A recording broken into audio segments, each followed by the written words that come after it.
You first. When you take a look at both of these QBs, who had the most impressive start so far in the preseason? Well, to me, it was Shedeur. I didn't see any interceptions when he was out there. Didn't see anything like that. I mean, don't get me wrong. I don't think Dillon Gabriel did a bad job. I was impressed with the brother, but I'm going to go with Shedeur. You know, the pressure was on him. The spotlight was on him. Stephen A. Smith didn't just call out Dillon Gabriel. He held him accountable and made him rethink his comments. The moment Dillon Gabriel spoke and went after Shedeur Sanders, it wasn't a minor slip. He crossed the line and stepped directly into Stephen A. Smith's wheelhouse. And Smith answered with a clear, direct response that left no room for misinterpretation. The comparisons were emanating from the media more so than anybody else. And that's what I think, that's exactly who I think he was directing his comments towards. Having said that, Dillon Gabriel, respectfully, it was stupid. A very dumb comment to make. First of all, let me tell you something right now. In every walk of life, far beyond the parameters of a football field. This wasn't casual sports commentary, it was a decisive critique. Dillon Gabriel's comments were taken apart by Stephen A. Smith with clear, direct points. Gabriel, a quarterback with solid stats but limited top-level achievements, chose to take a public shot at Shedeur Sanders. Shedeur, who has handled sustained media scrutiny and on-field expectations, became the target of an unnecessary criticism. Smith responded by challenging Gabriel's standing to make that claim, and by defending Sanders on the facts. The outcome was clear. Gabriel overreached, and Sanders didn't deserve the hit. Dan Orlovsky would sit up here in comparison to Shedeur Sanders, who did no such thing, and say, hey, thought he looked better.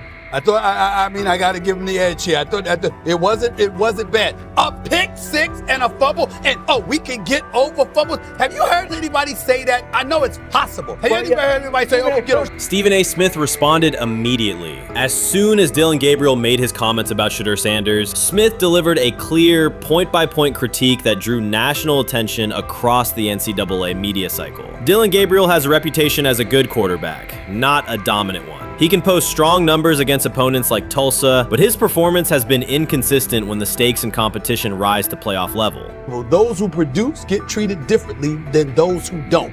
What he said echoes the mentality of all of America practically, and most certainly the world, as we see things being globalized more and more every day. It was a stupid, idiotic, immature comment, because clearly you were feeling the heat because a lot of people was talking about how Shedeur should be QB. Dillon Gabriel is a capable quarterback, but not a standout. Even so, he chose to talk down to Shedeur Sanders, a quarterback who has navigated constant scrutiny and pressure and still represents the future of a program that was struggling before he arrived. The comparison was weak. The criticism was unnecessary. Stephen A. Smith recognized that and dismantled Gabriel's argument with a clear, direct response.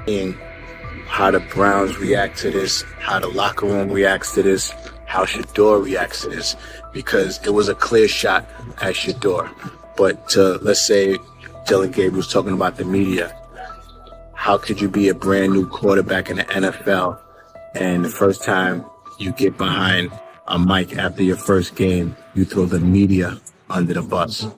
That's arrogance. Stephen A. Smith excels in moments like this. When Dillon Gabriel made his remarks about Shedeur Sanders, Smith responded with a focused, direct critique. He questioned Gabriel's standing to make that claim, noting that Gabriel has transferred between programs and has not been a Heisman finalist. Without theatrics, Smith laid out why Gabriel's resume doesn't justify taking public shots at Sanders. Smith's point was clear. Targeting Shedeur Sanders, a quarterback central to his program's future and consistently under intense scrutiny, was misplaced. Gabriel's criticism lacked the substance to support it, and Smith methodically showed why.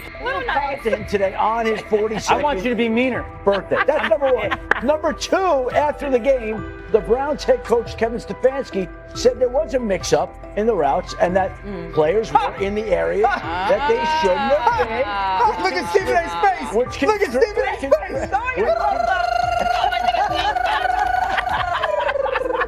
Look at Stephen A. Oh my Lord. The strength of Stephen A. Smith's response was that he didn't just address Gabriel's remarks. He challenged the image around him. Dillon Gabriel often presents himself as an overlooked contender ready to surprise. But the reality is that his profile hasn't commanded broad attention. It's a clear reminder that not every opinion carries equal weight. In defending Shedeur Sanders, Stephen A. was direct and precise. Shedeur isn't just a quarterback. He is Deion Sanders' son, which subjects him to scrutiny far beyond anything Gabriel has faced. Even under that pressure, Shedeur has maintained his composure, shown confidence, and delivered in key moments that helped revive a program many had written off. Stupidity, all of it. I thought it was a clear shot at Shedeur due to the fact that his Oregon coach threw a shot at Coach Prime and Shedeur during their meeting at Colorado last year. But you know what? The cream rises to the top. Let's see what happens this week. I see a lot of the media talking about they think it was about the media and not about Shedeur. And I think that's a chess move. For Dillon Gabriel to take shots at Shedeur Sanders was a miscalculation. Stephen A. Smith made the mismatch clear. Gabriel's attempt to shame Sanders was unnecessary and counterproductive. You don't target Deion Sanders' son when Deion has turned Colorado into primetime television. It underscored that Dillon Gabriel has often played with a chip on his shoulder because the spotlight hasn't followed him. He has been around long enough to compile numbers but not to earn broad respect. That's why going after Shedeur was misguided. Sanders, despite ups and downs, drives headlines. Gabriel's most notable headlines have been his transfers. Stephen A. Smith pressed that point without hesitation, challenging Gabriel's standing and leaving his argument looking like a forced throw that turns into a pick six. You know what? Still needs to thank me a little bit more for that restaurant I treated him and his family to, because it was big time, and stop embarrassing me by going places and trying to use coupons. That's how pathetic he is.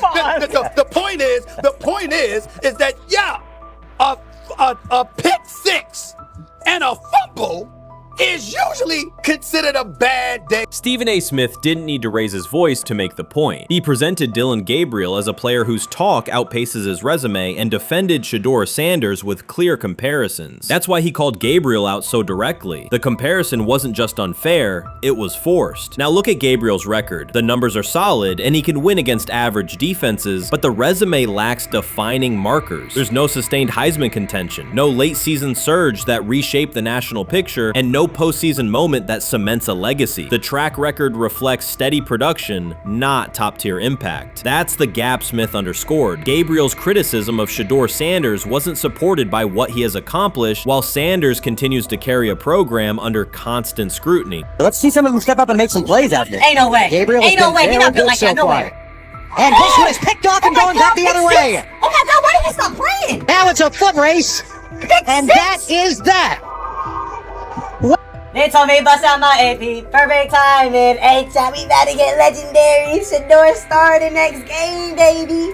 Shout out Dillon though, you know what I'm saying? Bro, I love you, my heart. What am I bigger than cheese, bro? You know what I'm saying? But Shedeur got it. Shedeur Sanders is a national brand who draws viewers for both performance and result. Dillon Gabriel's attempt to diminish him read as resentment. And Stephen A. Smith called out the insecurity and lack of awareness directly. Colorado under Deion Sanders is prime time, and Shedeur sits at the center of that spotlight. If Gabriel expected the sports world to agree while he took a shot at Shedeur, he misread the moment. Smith dismantled the argument and questioned the credibility behind it. Gabriel will move on. He'll keep playing, give interviews, and have fans, but this exchange will trail his media profile as a reminder of a misstep. It's a clear example of a resume that doesn't justify taking public aim at a quarterback carrying that level of scrutiny and responsibility. For the Cleveland Browns preseason game today is that the way that some white folks watched Shedeur Sanders last week is the way that some black folks were watching Dillon Gabriel today. And it's not Dillon Gabriel for Dillon Gabriel's sake.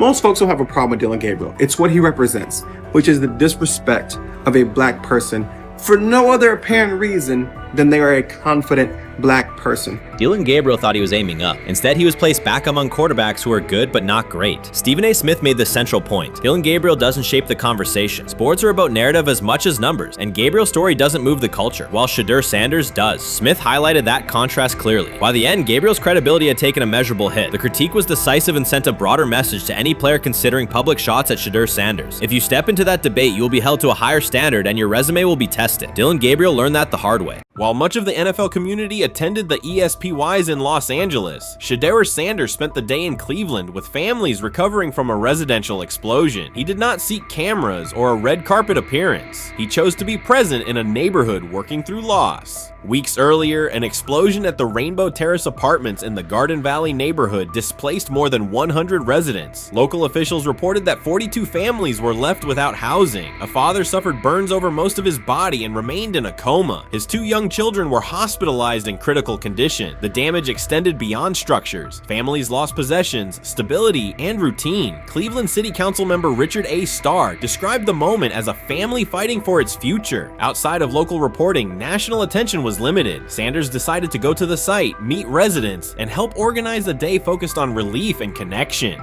The decision drew questions almost immediately. Some asked why he was not at the ESPYs, others questioned his motives. Sanders did not respond with counter-arguments. He explained simply that he felt an obligation to be present and that he would act on that conviction. This was not a team-scheduled appearance. He promoted the gathering himself, arrived without ceremony, and spent the day with residents. His approach emphasized listening, participation, and time. The event, which he called the Garden Valley Fun Fest, brought a large turnout over several hours. The purpose was straightforward: create space for families to reconnect and for children to play, even as recovery work continued. Sanders threw passes with kids on the blacktop, joined in games, and spoke with parents and grandparents about what they were facing next. He moved through the apartment complex and common areas with minimal staff support. Browns defensive lineman Michael Hall Jr. attended and interacted with residents as well. There were no speeches or staged moments. The focus remained on residents and their needs. Questions about visibility persisted as photos and short clips circulated online. Some criticism framed the visit as a substitute for a higher profile appearance in Los Angeles. Sanders kept to the same message. The priority was to support a neighborhood coping with displacement and uncertainty. He did not present the choice as a protest of any event. He presented it as the correct use of his day.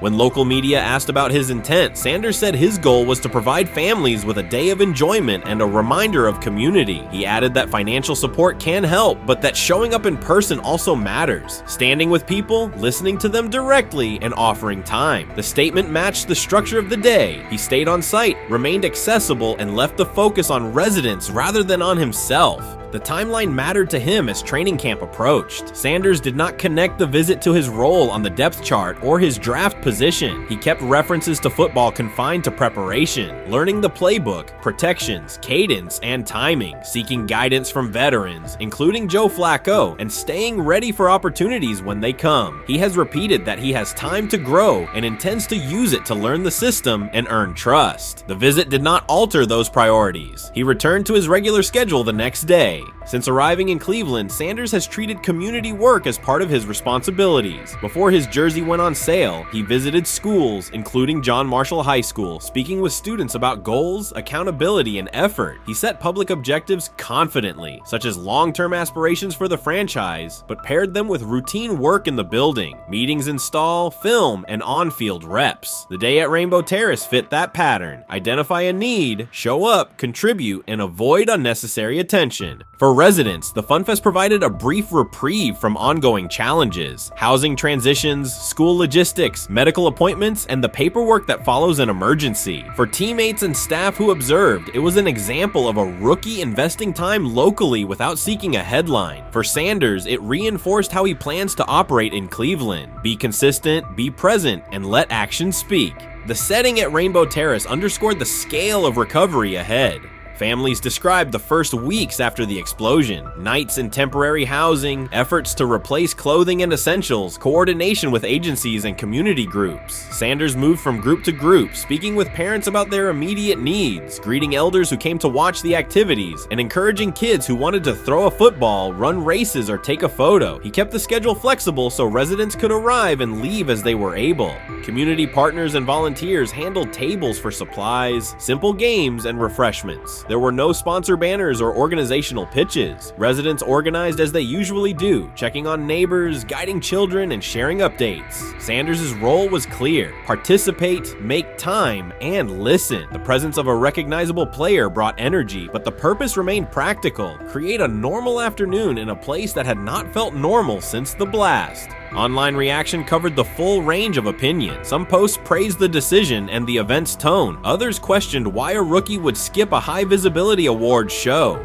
Sanders did not try to manage that conversation. He maintained the same explanation. He chose to spend the day where he believed he could be useful, and then he returned to his football schedule. The approach was consistent with how he addresses other topics: answer directly and move on to the next task. The same measured approach appears in his preparation for camp. Sanders has not asked for public guarantees about reps. He has focused on install recall, cadence, and protection IDs, route timing, and situational work. He has sought input from veterans, thanked teammates who have provided guidance, and spent time with receivers and linemen to align on communication. Coaches have emphasized that the quarterback competition is a process, and Sanders has accepted that framework. His emphasis remains on readiness. None of this overshadows the experience and resumes of other players on the roster. It does provide a clearer picture of how Sanders operates as a professional. He separates off-field actions from promotional efforts. He keeps football preparation focused on what he can control. He communicates with teammates across position groups so that timing and expectations are shared. He does not try to steer attention in his favor. He tries to make steady progress. The day in Garden Valley was one example. He arrived without a speech, stayed for hours, and left without an announcement. He did not ask for recognition. He offered time. Residents responded in kind. Kids lined up for catches and races. Parents and grandparents asked about camp and wished him well, and neighbors coordinated rides and schedules around the event. The atmosphere felt like a neighborhood gathering, not a media production. Local leaders who were present or who spoke later emphasized that recovery will take months. Families will continue to navigate housing, healthcare, and daily logistics. Events like the Fun Fest do not resolve those issues, but they help sustain community connections and morale. Sanders' contribution was to create a space for that to happen and to treat the day with the same seriousness he applies to practice, plan, execute, and keep the focus where it belongs. As the preseason approaches, Sanders will continue to compete for opportunities on the field. He has said he will be prepared when called upon, and that he understands the importance of mastering details before focusing on outcomes. The organization will make decisions based on evaluation, and he will accept the results while continuing to improve.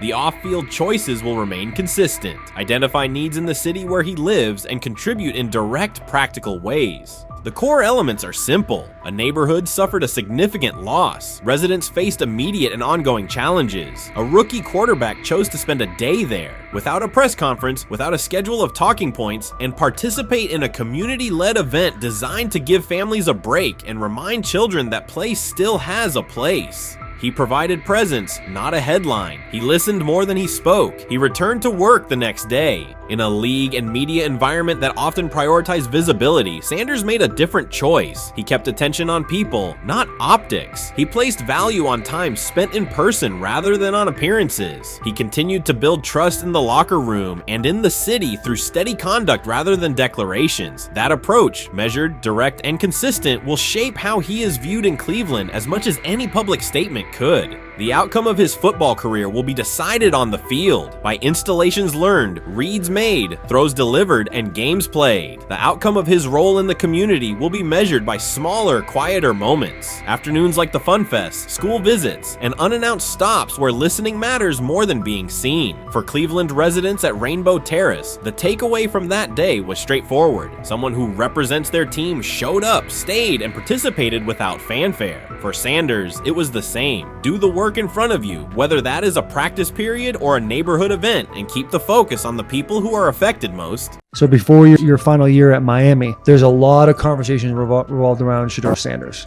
Obviously, I'm assuming you guys have a great relationship. Some of the clips you've seen and stuff like that. What is it like for you to have like this rivalry with Shedeur? I don't have a rivalry with him.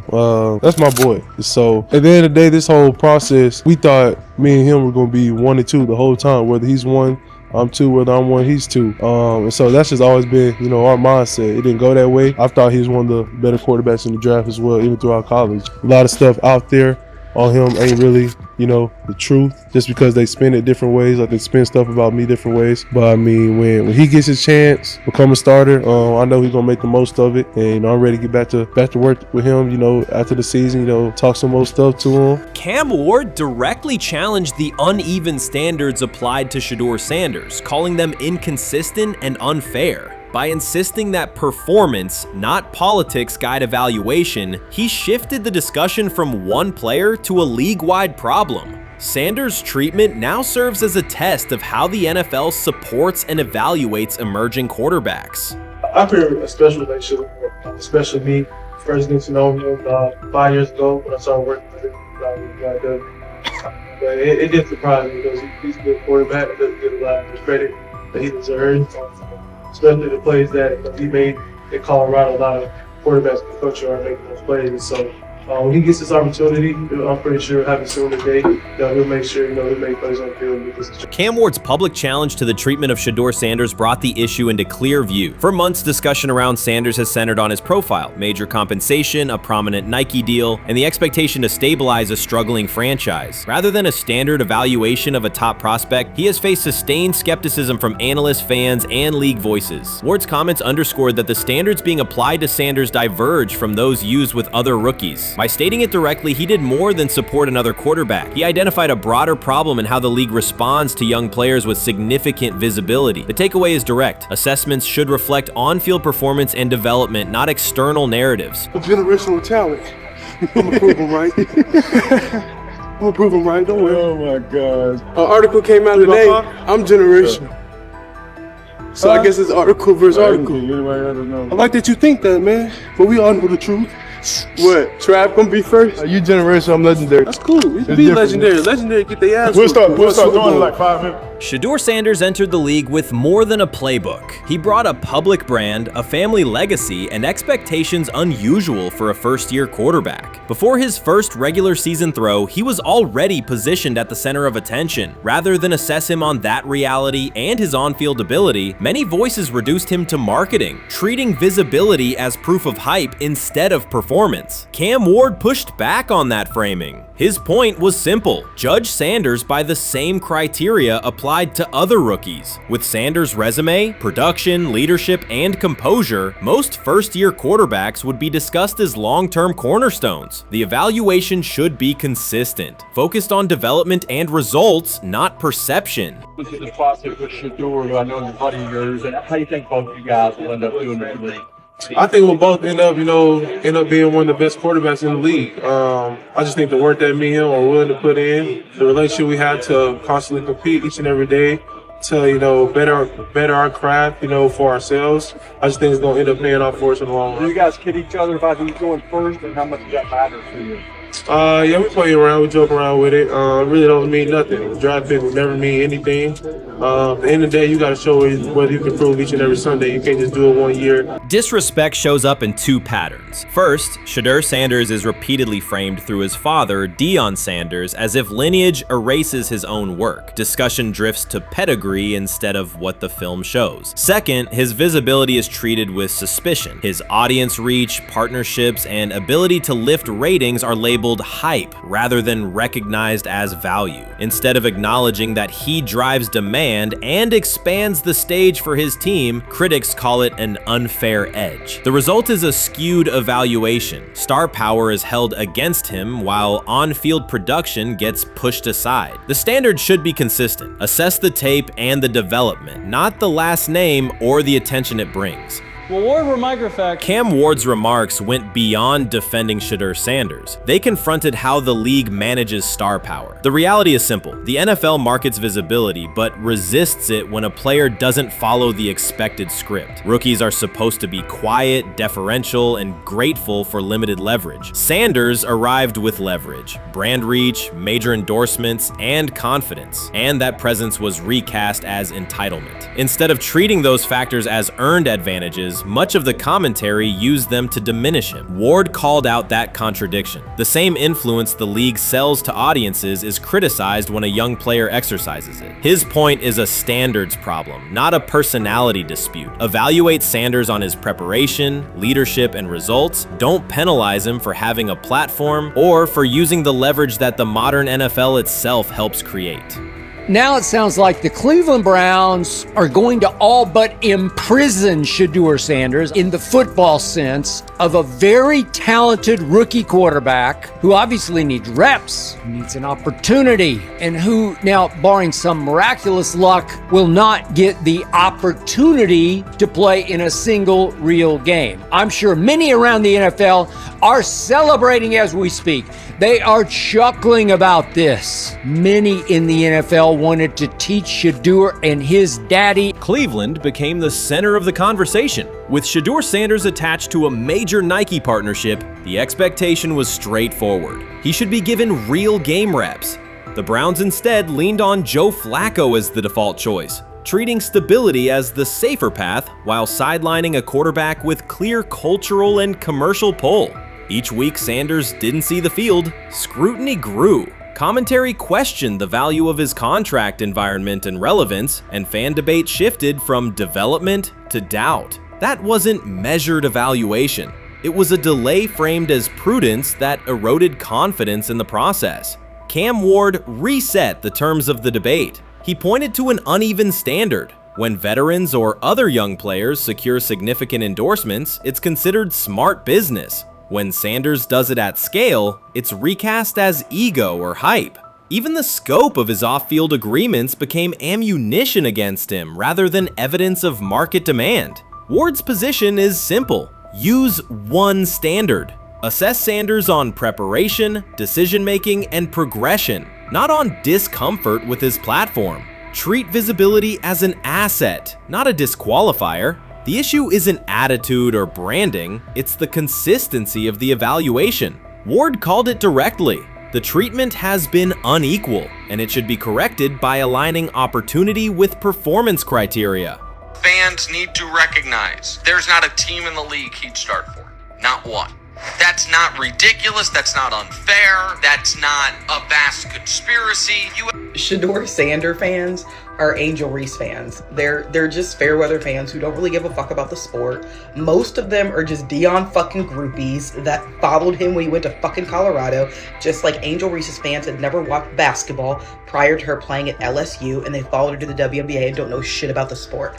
That's it. Now Dion fucking groupies are running around acting like, oh, this is payback to his dad. The timing is pivotal. Shedeur Sanders isn't trying to blend into the league's background. He's shaping the agenda. He drives debate segments, fuels short-form highlights, and moves merchandise at a pace most rookies never approach. By the metrics that define modern attention, he is the draw. Yet, a segment of observers continues to undercut him, not because of shortcomings on tape, but because of discomfort with how prominent he already is. Cam Ward put words to what many could see. Coverage around Sanders has been filtered through reaction to his visibility, rather than a clear read of his performance and growth. The market has already weighed in. Demand is real, not manufactured. Nike's record-level rookie endorsement aligned with that reality, signaling long-term value and cultural reach. This exposes a core contradiction. The NFL depends on star power to sell tickets, fill stadiums, and boost ratings, but it resists stars who set terms on their own. Visibility is celebrated until a player exercises it. The fix is straightforward. Apply one standard. Evaluate Sanders on preparation, decision-making, and results, and treat his platform as the asset it is. If the league benefits from his presence, its evaluation practices should reflect that same reality, consistently and without penalty for scale.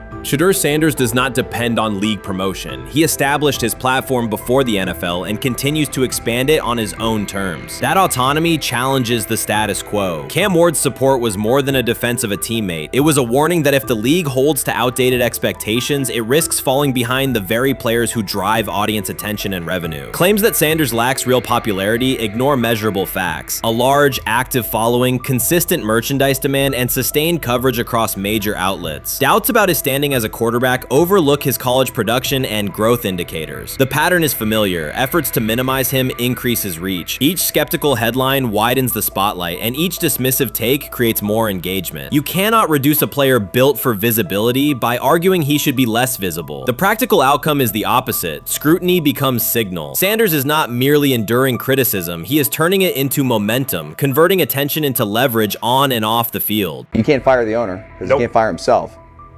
Yeah, someone's head's going to roll, unfortunately, in this situation, and it's probably Stefanski and Barry. I saw on The Athletic. I don't think that's fair, by the way. Stefanski, that part.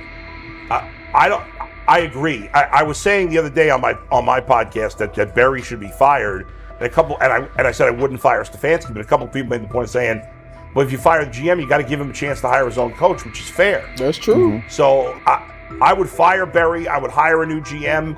If that GM thinks Kevin Stefanski's a good coach, wants to stick with him. Right. The situation in Cleveland has escalated with the NFL. Sources indicate GM Andrew Barry is prepared to move on from head coach Kevin Stefanski if he refuses to elevate Shedeur Sanders. The Browns are weighing a major quarterback change. Leadership appears to be aligning behind Sanders and pushing for immediate action. This is a high-stakes decision about control and the team's direction. I think it's unfair for me to comment in I guess, maybe on behalf of the industry. All I can say is this, the time that we spent with Shedeur, and what he's done throughout his college career is impressive. He's an impressive young man. He's a really good quarterback. Sometimes, fit comes into play. And I'd also say this, there are 4 more rounds of the draft. And then maybe lastly, it's less about where you get picked and what you do after you get picked. That's really the most important thing. Getting to know him over the course of the spring, he has a ton of resolve. Andrew Barry appears to be at a breaking point. Pressure from fans and within the organization to play Shedeur Sanders is intensifying. Barry is pushing for a move towards Sanders, while head coach Kevin Stefanski remains cautious about altering the depth chart. The divide is clear. One side wants acceleration, the other a measured rollout. The organization is under heavy scrutiny, and the focus has shifted to when, not if, Sanders sees the field. Has the 4th highest odds of any head coach this season to be fired. He's clearly on the hot seat. It's been a discussion for really a couple years now, dating back to last season's 3-win season. And he's always had kind of hot and cold seasons. And now the sports books are saying he's 4th on the list. Number 1 is Mike McDaniel of the Miami Dolphins, Brian Daboll of the Giants at 2, Shane Steichen at 3, and there is Kevin Stefanski plus 650 to be fired. This has moved beyond tension to outright stubbornness. Rather than elevating Shedeur Sanders, the staff has chosen Dillon Gabriel. The current depth chart looks less like a forward plan and more like resistance to change. Fans have been clear about who they expect to see, yet the organization keeps delaying. Every week without a real evaluation of Sanders slows development and blurs accountability. Cleveland is choosing a conservative approach when a decisive decision is needed, sending a message of uncertainty to both the locker room and the city. Now being the 3rd string quarterback for the Cleveland Browns, was that so much was made out of unbelievable. He actually made the team as the 3rd string quarterback. Like that was a big deal. Like that was somewhat of a surprise to a lot of people. He should have been the 1st pick in the draft. Kevin Stefanski appears to be doubling down to validate his approach. Despite sustained demand from Browns fans to see Shedeur Sanders reflected in chants, merchandise, and constant discussion, he continues to keep Dillon Gabriel in front on the depth chart. The decision functions as an assertion of control rather than a response to momentum. Even with clear signals from the fan base, Stefanski is staying with Gabriel and delaying a full evaluation of Sanders. It is a deliberate choice to maintain his plan and pacing, not to accelerate change. Cleveland is prioritizing continuity over recalibration, keeping any transition to Sanders on hold. But yeah, the Browns are in a tough spot. They have wasted. You traded a ton of high draft capital to get Deshaun Watson. You've gotten nothing out of Deshaun Watson. and missed an opportunity. Like, who knows who they would have drafted? Now, maybe they would have screwed up those picks and the Browns would still be in bad shape. Andrew Berry is likely frustrated watching Dillon Gabriel default to conservative throws while the offense stalls. From a football perspective, this appears to be the hill Kevin Stefanski is choosing to stand on. Keeping Gabriel ahead of Shedeur Sanders has limited the unit's explosiveness and prevented a full evaluation of a higher ceiling option. Drives end quickly, field position flips, and momentum is lost while Sanders remains on the sideline. Fan patience is wearing thin. Each ineffective series intensifies criticism and shifts scrutiny toward the coaching staff's criteria for the depth chart. With every additional snap for Gabriel, the decision reads less like an open competition and more like rigid adherence to a plan that isn't producing results. The optics are clear. A dynamic quarterback sits while a cautious approach keeps the offense in neutral. If this continues, accountability questions will grow inside and outside the building. What performance benchmarks keep Gabriel ahead of Sanders? When will Sanders receive first-team reps in live situations to allow a fair comparison? The front office must decide whether to preserve continuity or pivot toward a timely assessment of Sanders. The longer the current approach stays in place, the more it signals stubbornness rather than adaptation, and the more pressure mounts to realign the plan with on-field output. I honestly see it happening if the Browns lose a bunch of games. Like if they get 5 wins or less, I see the report coming out now that Stefanski will be fired. I don't want it to happen. I want the Browns to be good, win a bunch of games. I think that they're going to be a team that is slept on and can at least get 7 wins, which is why if they don't, I see Stefanski getting all the blame for that, and there'll be a new coach in Cleveland. Because their players, to me, are there once again.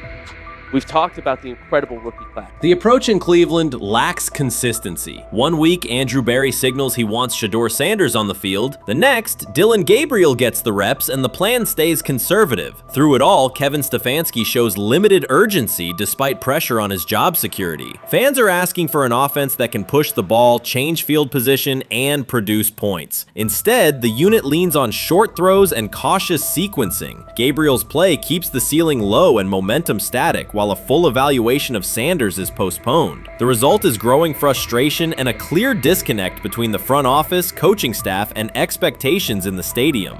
The NFL tried to teach him and his father a lesson. You don't act like that. You don't talk like that before a draft. We'll show you how our game is played. We will watch you plummet all the way. I think he would have gone undrafted except for that owner in Cleveland. And he is the key to everything because he is something of an against the grain maverick owner. He's kind of a wannabe Jerry. Fan speculation is growing. Some believe Kevin Stefanski lacks confidence in Shedeur Sanders. Others think he's prioritizing Dillon Gabriel for reasons unrelated to performance. A more extreme view claims Stefanski is manipulating outcomes to secure a buyout. Whatever the motive, the risk is clear. This approach is straining his relationship with GM Andrew Berry and alienating the fan base. Pressure is rising, Berry's patience is running out, and supporters have shifted from requests to demands. If the current plan continues, calls for a change in quarterback and accountability will intensify. Grab hold of the starting job. Yes, but I don't think we're going to know which one until we get deep into August. Now, I think, we tracked the reps everybody was getting at practice throughout the OTAs and minicamp. But when you talk to people there, they just want to make sure everybody got what they needed. And that, Kenny Pickett, we find out if he has the goods to be the starter. Joe Flacco, they back him off a little bit. He's 40. He may not need as much. The rookies, Shedeur Sanders and Dillon Gabriel, what do they need to learn to make the transition from the college game to the pro game? That's what the spring was about for the Browns quarterbacks. Now, Shedeur Sanders has moved from social media celebrity to on-field standout, and ESPN now lists him among its first-team candidates. Reactions are split. Some fans are impressed while others are skeptical. Whether this reflects Deion Sanders' long-term strategy or simply Shedeur's rapid development, the story is drawing widespread attention. Here's a look at what led to this moment. They never planned on taking him. The problem is, like Ocho Cinco said, you got somebody that has endeared himself to the locker room. And guess what? The difference between him and Tim Tebow, the biggest one, is he can play. He can throw the ball. Tim Tebow running around being an H-back. He can throw the ball. And he's done everything he needs to do. He ain't saying nothing. He ain't rocking the boat. He ain't mad about the reps. He ain't mad about none of that. All the people out there want to see is this, like Tyvis said earlier. We want to see what he can do with Jerry Jeudy. Online reactions are sharply divided. Some fans strongly support Sanders, while others argue he is overrated. Traditional analysts cite statistics and claim his recognition comes mainly from his father's name. Sanders supporters are actively celebrating his rise and already predicting a future NFL career. Sports media outlets have made his candidacy a central topic of debate. The discussion now extends beyond statistics and victories to include his marketability, public image, and on-field presence. Sorry, is Shedeur Sanders going to get a chance to win this job? Do you believe he gets a legit shot to win this job? Listen, I think first of all, the action's going to really start in training camp. Like, forget all the OTA stuff. You don't win a job in OTA. The real action starts in training camp. And just like Shedeur said, during the mini camp, when it's time to take your rep, you got to make the most of it. Because I think early on, there's going to be a lot. Remember, Joe Flacco didn't hardly practice in OTAs and mini camps because they were giving the young guys. Right. So when he gets his opportunity, he's going to have to make the most of it. Analysts are closely reviewing game footage to evaluate Sanders' decisions and mechanics, while others examine his social media activity to see how he balances content creation with quarterback duty. Shedeur Sanders' placement on ESPN's early first-team list has taken over the college football conversation. Supporters circulate his highlights and argue that his on-field production and leadership justify the honor. Skeptics claim the recognition relies too heavily on his family name and question whether his resume is strong enough for first-team status. Analysts are rewatching game footage to assess his reads, accuracy, and pocket presence, while others examine how he balances a high-profile social media presence with quarterback responsibilities. The debate has pushed other storylines, such as conference realignment and NIL issues, into the background, leaving fans and commentators focused on Sanders' performance, marketability, and overall impact on the sport. I'll keep saying it. I believe Shedeur Sanders should play more games than any other quarterback on this roster this year, because he's the only guy that I look at and say they might have something here. Because I'm telling you right now, they left night one of the draft saying we are taking our quarterback next year. So it's on Shedeur or Dylan or Kenny, probably not Joe, to change their mind. To change their mind. But you got to find out. You gotta find out. Opinions differ on whether Sanders is benefiting from his family name or simply showing real progress, but the attention is undeniable. Social media is flooded with edited images elevating him to legendary status. Critics argue the first-team nod is driven by hype and marketability, while supporters point to his flashes of strong arm talent, field vision, and decision-making. Regardless of motive, the announcement has dominated the football news cycle and intensified debate over how much of his rise is performance-based versus media-driven.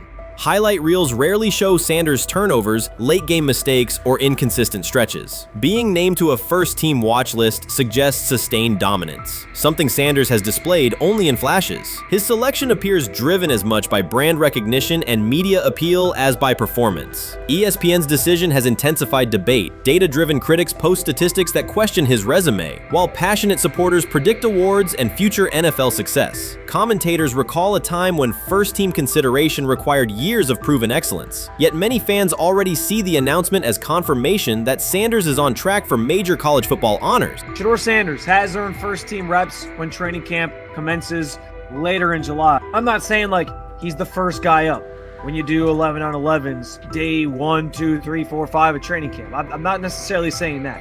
But he's the one quarterback that we didn't get a chance to see take reps with the ones.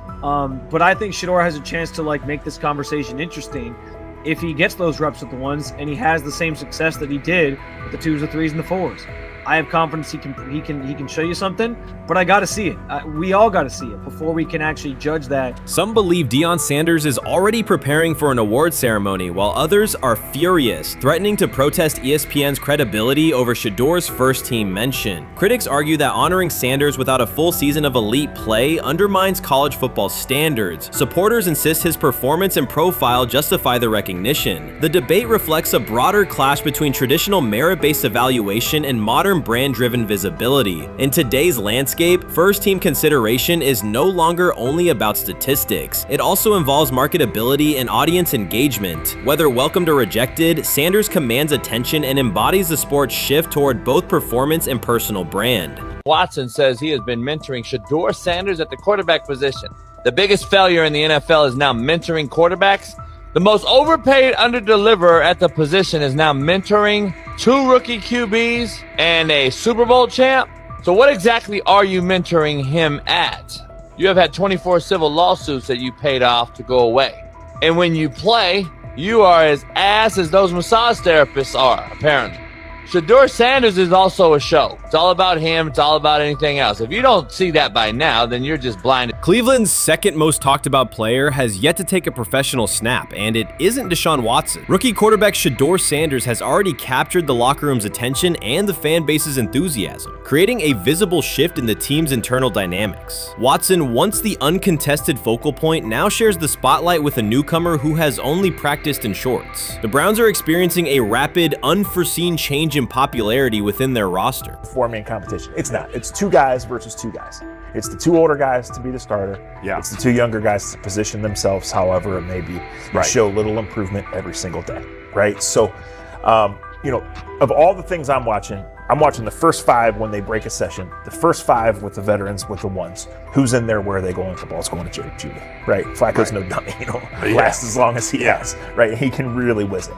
But as we go on, I want to watch these guys because they probably just got plays installed Tuesday, and they're out there running on Wednesday. Shedeur Sanders arrived in Cleveland and immediately commanded attention. The rookie has yet to take a preseason snap, yet the energy around him inside the building and across social media eclipses what many veterans receive in an entire season. Fan enthusiasm is so strong that Deshaun Watson's jerseys are already drifting toward the clearance rack at the team store. In a matter of days, Sanders has become the roster's second most popular figure, while Watson watches his once secure QB1 status and public approval shrink by the hour. Shedeur or Deshaun? Who do you want as your quarterback next year? Honestly, Shedeur. I love Deshaun though. Like, I don't understand all the hate for Deshaun. You get hurt and you get booed, bro. That's foul. That might be the foulest I ever seen. The Browns' social media staff posted a single candid photo of rookie quarterback Shedeur Sanders releasing a warm-up throw, and the response was immediate and overwhelming. Fans saturated timelines with edits of themselves alongside him, while Deshaun Watson's routine practice reps drew comparatively little notice. Although an official Sanders jersey has not been released, unauthorized versions are already moving at a pace that exceeds merchandise sales for several other AFC North teams. The surge in interest marks one of the most intense fan reactions Cleveland has experienced in recent memory. The excitement surrounding Shedeur also triggers a wave of criticism. Veteran analysts, anchored in a 1980s mindset, question whether his style will translate into lasting success. They focus on his NIL earnings, social media presence, and visible confidence, arguing that the image overshadows substance. To them, outward self-assurance appears to be a distraction rather than a competitive asset. Even a simple smile or brief display of personality is cited as evidence that he lacks the measured discipline they expect from a starting quarterback. Critics claim Shedeur Sanders is notable only because of his father, overlooking the performance he delivered at Colorado. Many of those same observers ignored the Buffaloes until Deion Sanders made national headlines, yet they now question whether his son has earned the attention. They want rookies to keep quiet, carry clipboards, and wait 2 seasons before challenging for a starting role. Sanders is disregarding that script from the moment he arrived. His presence has already turned Cleveland's quarterback discussion into a genuine 2-man competition before a single preseason snap. Deshaun Watson maintains publicly that the situation does not concern him, but it is hard to believe the pressure is not real. A fully guaranteed contract protects his paycheck, not his standing in the locker room. Sanders, meanwhile, is translating charisma and early momentum into tangible influence with teammates, coaches, and fans, reshaping expectations for who will lead the Browns on opening day. I'm a firm believer. If I wanted Shedeur Sanders at 2, at worst at 33, of course I already think that he's better than other quarterbacks. Because that's the type of talent, that's where I would have picked him at.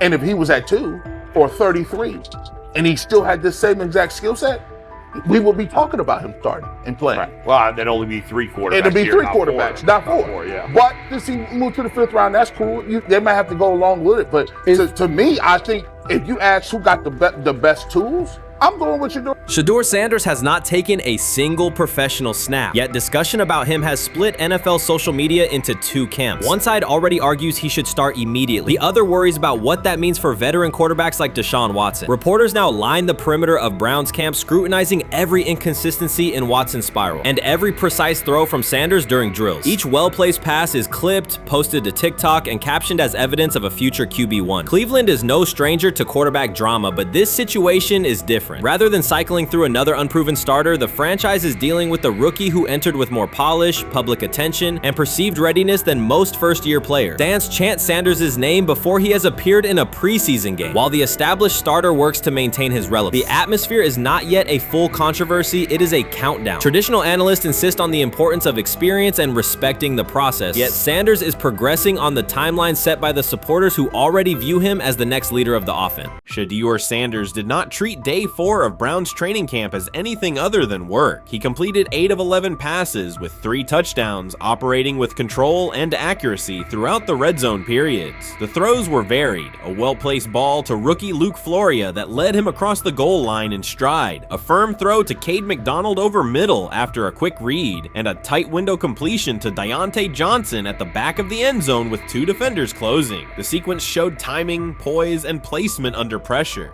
While national attention centered on Joe Flacco's underneath completions and Kenny Pickett's option and rollout periods, Sanders produced scoring plays on schedule. The performance was not the product of broken coverages or end-of-period reps. It came within structured work, with defenders in position and the offense executing standard progressions. The accuracy rate, 8 completions on 11 attempts, reflected consistent mechanics and decisions. The operation was steady from huddle to snap to finish. Despite that session, the distribution of first-team snaps did not change. Camp logs indicated that Pickett and Dillon Gabriel continued rotating with the starters, while Sanders remained primarily with the second unit. With the first preseason game approaching, that choice drew more attention from observers who expected productive days to be followed by expanded opportunities. The question surfaced again: what additional evidence is required to evaluate Sanders with the top group? The 3 touchdowns illustrated different aspects of his profile. On the throw to Floria, Sanders used a measured trajectory to lead the receiver away from contact and into the end zone. On the ball to Johnson, he identified leverage, held the safety with his shoulders, and delivered to a precise spot at the back line. On the throw to McDonald, he eliminated the first read, reset, and drove the ball into the window before the hook defender could squeeze it. Each score reflected a particular tool: anticipation, manipulation, and velocity within standard timing.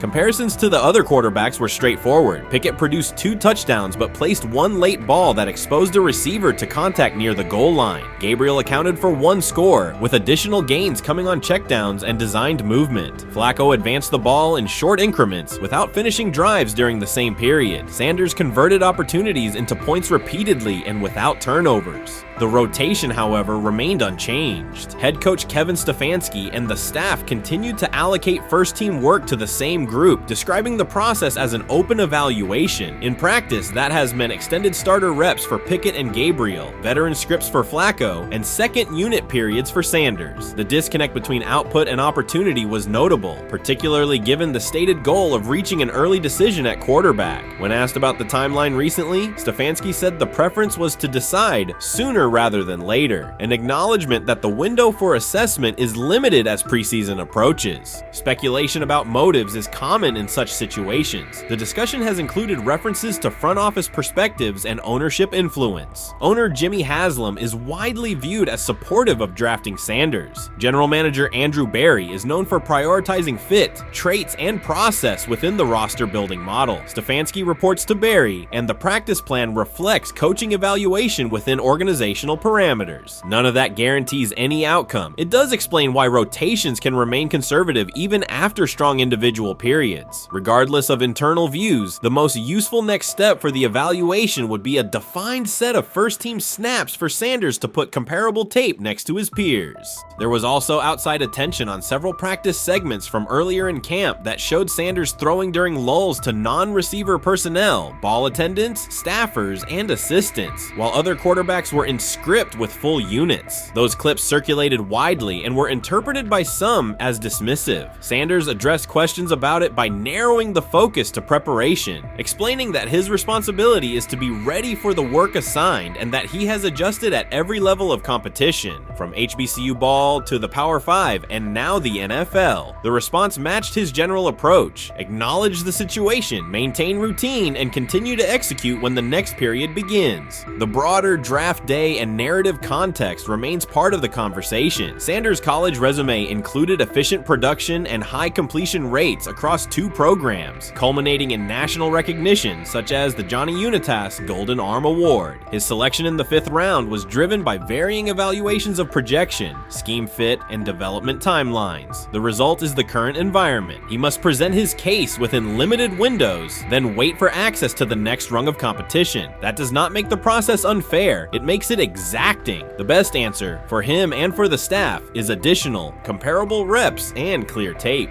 Fan reaction after day 4 was direct. Social accounts and comment threads filled with assessments that centered on performance rather than reputation. Sanders produced 3 touchdowns, avoided negative plays, and showed command in the red zone. Supporters pointed to that tape and asked for opportunities with the starters to verify whether the same rhythm carries over with the top receivers and linemen. The message was not about headlines. It was about the logic of evaluation in a compressed calendar. From an operational standpoint, Sanders' day reflected consistent fundamentals. His base was disciplined, his eyes matched his feet, and his timing aligned with route depths. On the Johnson score, he used a subtle shoulder turn to hold the safety before resetting and throwing to the back line. On the McDonald throw, the ball was out on the second hitch, arriving before the defenders could converge. On the Floria play, the arc and placement minimized the hit risk and maximized the run-through. Those are portable traits. They translate across units if the timing with receivers is established through reps. The staff's balancing act is real. They must prepare the presumed week 1 starter with sufficient continuity while also giving developmental players enough exposure to judge ceiling and floor. That tension is present in every camp. The cleanest path through it is to carve out defined first-team sequences for each competitor and evaluate the tape against comparable defenses and situations: high red zone, low red zone, 3rd and medium, and 2-minute. Sanders' performance on day 4 strengthened the case for such an allocation. Context matters off the field as well. Earlier in the offseason, 2 speeding citations, 91 miles per hour in Brunswick and 101 miles per hour in Strongsville, prompted public comment from Barry, who emphasized standards and safety. Sanders accepted responsibility, stated that he learned from the incidents and moved on. In camp, he has kept the focus on football tasks, install retention, cadence management, protection IDs, and post-practice review. He has also continued to build rapport across position groups, including veteran receivers and defensive backs, so that timing and expectations are clear when reps arrive.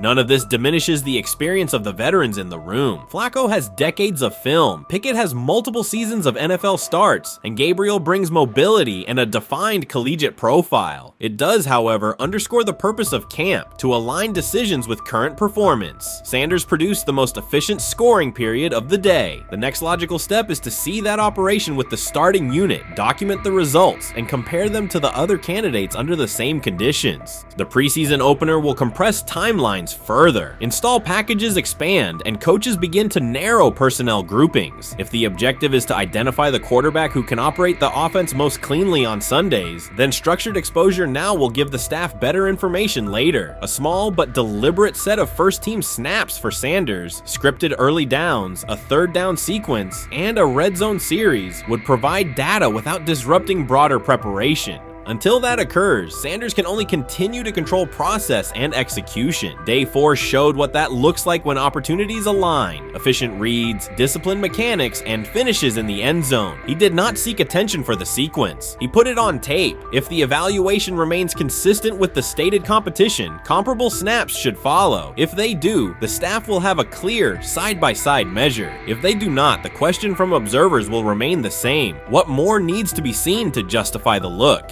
For now, the record from day 4 is clear. 8 completions on 11 attempts, 3 touchdowns, no turnovers, red zone precision, consistent control at the line and in the pocket. Those are tangible outputs. They merit a defined opportunity with the starters as the team moves toward preseason and the decision that follows. Whether or not that opportunity arrives immediately, Sanders has shown the preparation and execution necessary to be evaluated on equal footing. The next step is a matter of allocation, not speculation. think, honestly, guys notice it more when you're out winning games, right? If Cleveland starts off in a bad start, they're not doing well, and all of a sudden Shedeur or Dillon Gabriel are doing well in 7-on-7. They're throwing dimes. And practice drills, the number one defense can't stop them.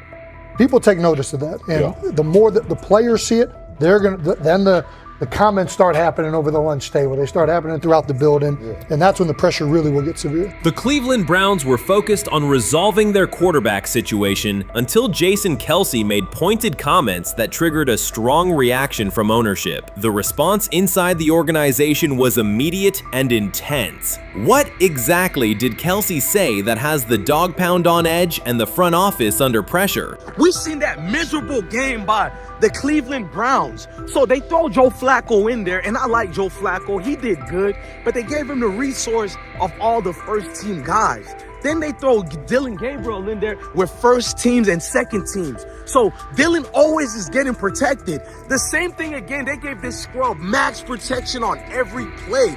Yeah, he completed some passes, but let's talk about his mistakes. He's still inconsistent with his throws, but he at least had max protection. The Cleveland Browns continue to be defined by inconsistency and avoidable setbacks. Even as fans hoped the organization had turned a corner, Jason Kelce, fresh off retirement, offered a direct critique that reignited doubts about the team's direction. His remarks implied the franchise's structure and decision-making remain unstable and recent progress may not hold. The takeaway for leadership is straightforward. Identify core issues, align on a coherent plan, and execute with discipline. For supporters, it's another sign that the problems run deeper than a single season. They throw Shedeur Sanders in there with the lowest cab drivers you couldn't even get on 5th Street. And I'm pissed off, bro, because the play calling was abysmal. Look, even if you don't like Shedeur didn't even get a chance to be trash. Even if you think Shedeur is garbage, he didn't even get a chance to be garbage. That's how awful the offensive line was. Kevin Stefanski still doesn't want to give Shedeur second strings and first strings reps. Why is that? Browns ownership's response shifted from measured to urgent. The pattern is familiar in Cleveland. The team once treated Johnny Manziel as a franchise solution, retained Hugh Jackson for a second year despite results, and invested heavily in Deshaun Watson through a costly trade and contract. These decisions reflect aggressive but poorly aligned planning. The outcome has been continued instability instead of sustained progress.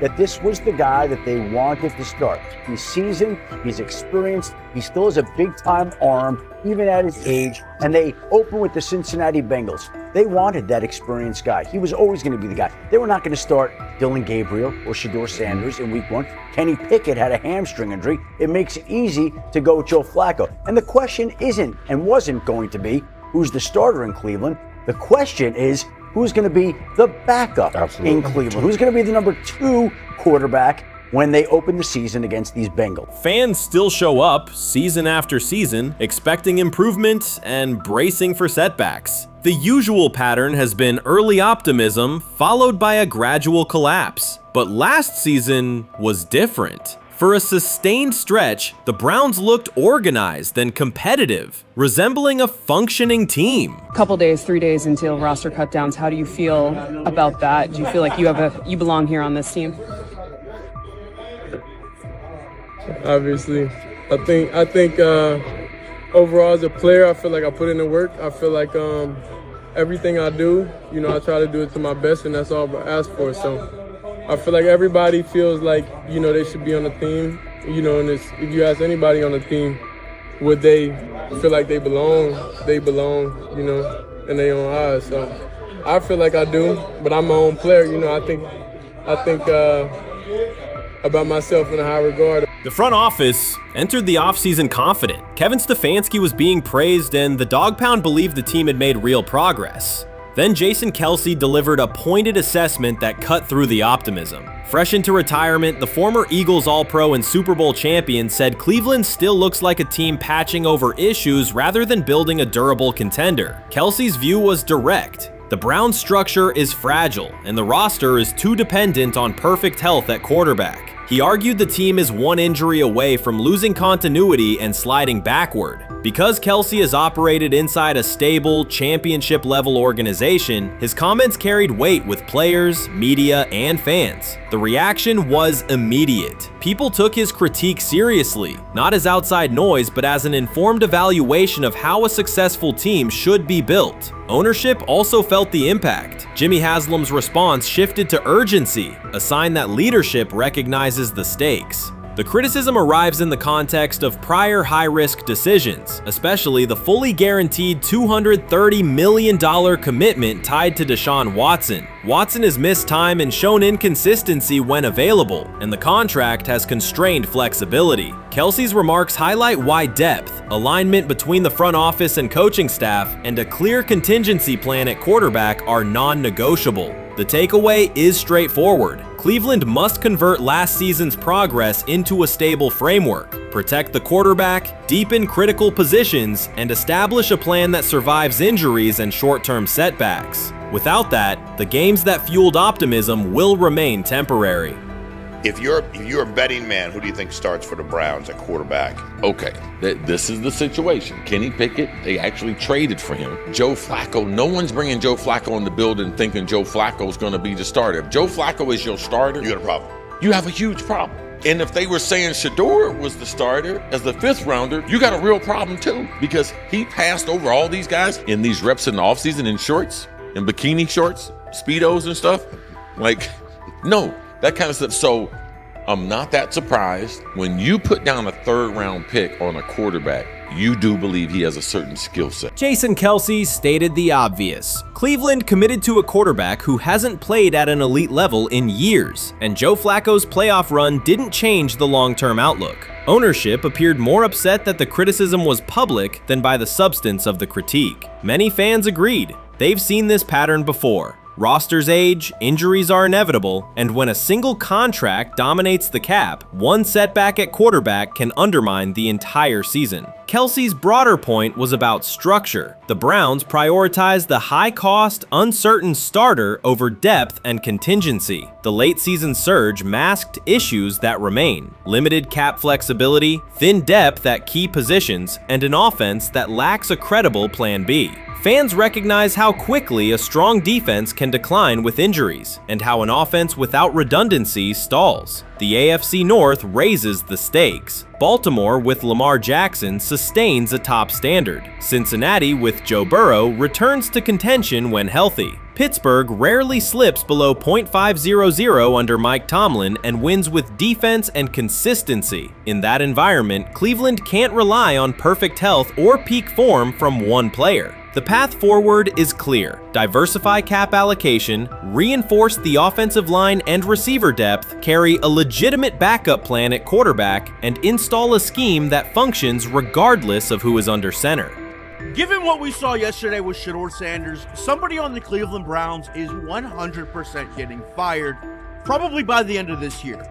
The person who's probably going to end up getting fired is Kevin Stefanski, because I know that he didn't want Shedeur Sanders on the team. It was Andrew Berry who made that pick. You can't really go against your GM. Bad things happen in this situation. But Shedeur Sanders is not without fault for what we saw yesterday. This is the play that we saw yesterday that has the internet just exploding, where Shedeur Sanders took like a 24-yard sack. Half of the internet is saying that this is all Kevin Stefanski's fault. Cleveland showed progress last season, but the underlying concerns remain. Jason Kelce highlighted them directly. The Browns' long-term plan is fragile, cap-constrained, and overly dependent on perfect health at quarterback. His comments focused attention on structural issues, roster depth, continuity in coaching, and a sustainable offensive approach, rather than a single hot streak. That criticism resonated because it reflected what many around the league already see. Ownership's reaction underscored the sensitivity. Jimmy Haslam has presided over frequent coaching and quarterback changes, and external scrutiny carries weight when it comes from a respected veteran with championship experience. Kelce's remarks reinforce that last year's Joe Flacco stretch was a short-term solution, not a foundation. The team still needs a durable plan that can withstand injuries and inconsistency. The practical takeaway is clear. Stabilize the system, diversify cap usage, and build depth at key positions so the offense functions regardless of who is under center. That includes a coherent development pathway for younger talent such as Shedeur Sanders, with defined practice reps, protection, and scheme alignment. Kelsey didn't say anything outrageous. He articulated the gap between a brief surge and a credible long-term contender. Have the faith of a mustard seed,